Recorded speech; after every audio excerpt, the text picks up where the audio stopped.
This video is going to cover generating higher term equivalent fractions.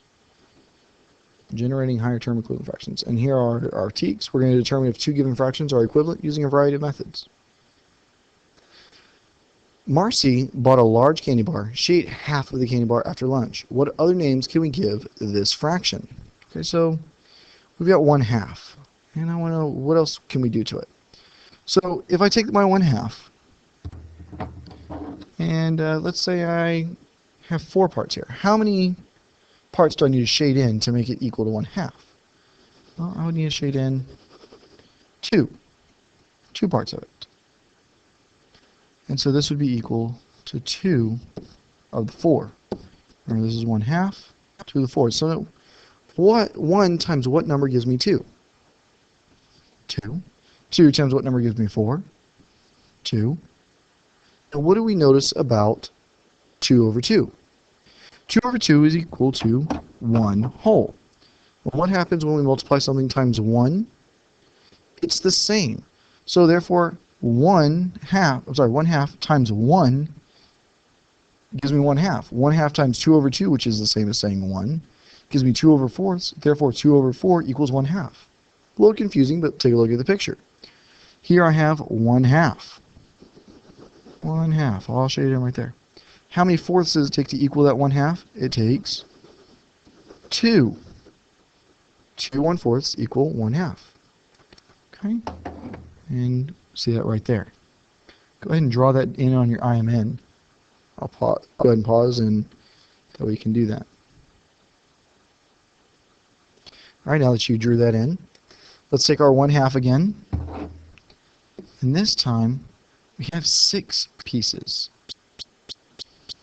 Well, how many am I going to have to shade in to equal half? 1, 2, 3 of them. 1 times what number gives me 3? 3. 2 times what number gives me 6?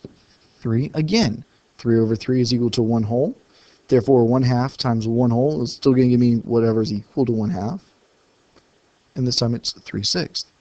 Looking at the picture, here's our 1/2. How many sixths is equal to it?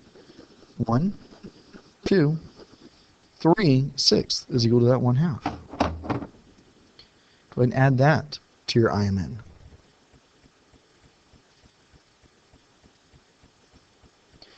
All right, now we've got eighths. So there's 8 here. We're going to take 4, or we're going to have to shade in 4 of them to equal eighths. Equal to 4 over 4. Take a look at our picture here. So this whole thing right here, from 0 all the way to 1, that's equal to 1. How many halves equal 1? 2 halves, because remember our denominator, 2. Our denominator is 2, so that means it takes 2 halves to equal 1 whole. All right, so how many eighths? We'll take 8 eighths to equal 1 whole. 1, 2, 3, 4, 5, 6, 7, 8 to equal that 1 whole. But I'm not interested in the 1 whole. I'm interested in only half. So 1, 2, 3, 4 eighths equals 1/2. Okay? Go ahead and draw that in your IMN.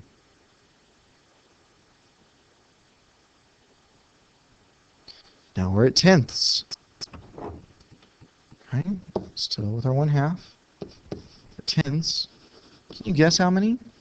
If you said 5, you're right.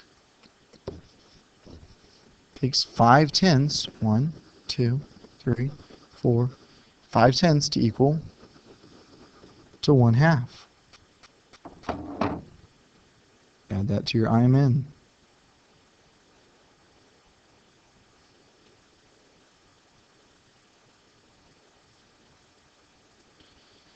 All right. That chart's very important. You guys need to make sure that you memorize what is equivalent to 1/2.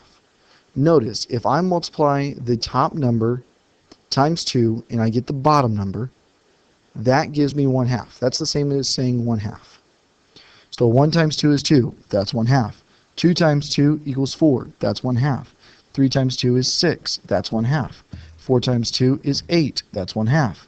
5 times 2 is 10. That's 1/2. Guys, that's something that you guys need to memorize.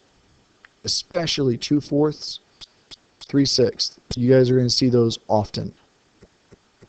Let's put it into practice here. Leonard bought a poster board and cut it into 4 equal pieces. Leonard used 3 of the pieces to make his display for science project. What fraction is equivalent to the amount of poster board Leonard used? All right. I want to know equivalent to what he used. So he cut it into 4 pieces. He used 3 of them. So I want to know what's equivalent to 3/4. Here I'm going to use something called the renaming board. Okay. I want to know what's equivalent to 3/4. So let's start off with 3/6. Oops, that's 4/4. 3/6. Actually, you know what? Let's not do it that way. Let's do it as an EFT. Sorry. An EFT is a equivalent fraction table. We use that when we're trying to generate higher terms of equivalent fractions. And all it is it's a table, and we start counting by the top number and count by the bottom number. So 3, 6, 9, 4, 8, 12. Let's just kind of stop there for a second, or we'll pause there for a second, rather. So if my numerator is 3, my denominator has to be 4. Well, my numerator is 3, denominator is 6. That's not equal. Okay, if my denominator is 12, my numerator has to be 9, not 8. Get rid of it.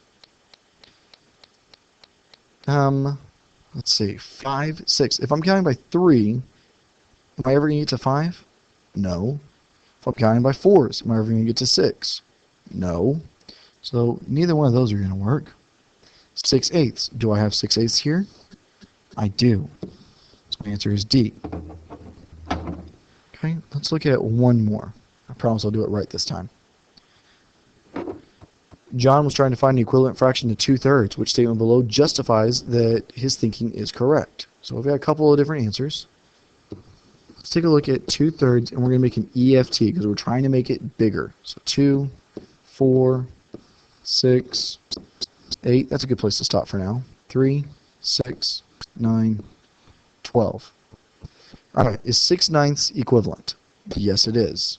Is 4/6 equivalent? Yes, it is. 4/9? No.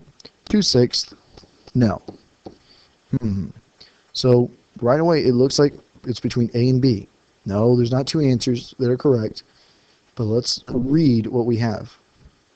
6/9 because the numerator has been tripled and the denominator has been tripled. Is that true? Is 2 tripled times 3? Is that equal to 6? Yes. What about our denominator? Is 3 tripled, 3 times 3, is that equal to 9? Yes, it is. So that looks pretty good. Let's look at B. Because he added 2. Oh, we don't add. We're multiplying. We're multiplying. 2 times 2 is 4. 2 times 3 is 6. 2 times 4 is 8. We're not adding 2. Okay, so B is not correct. Also, if I add 2 to 3, I get 5, not 6. So that wouldn't even work either. So my answer has to be A. Guys, this was a little bit confusing. Go ahead and write those questions on your WISC, and we will discuss it in class.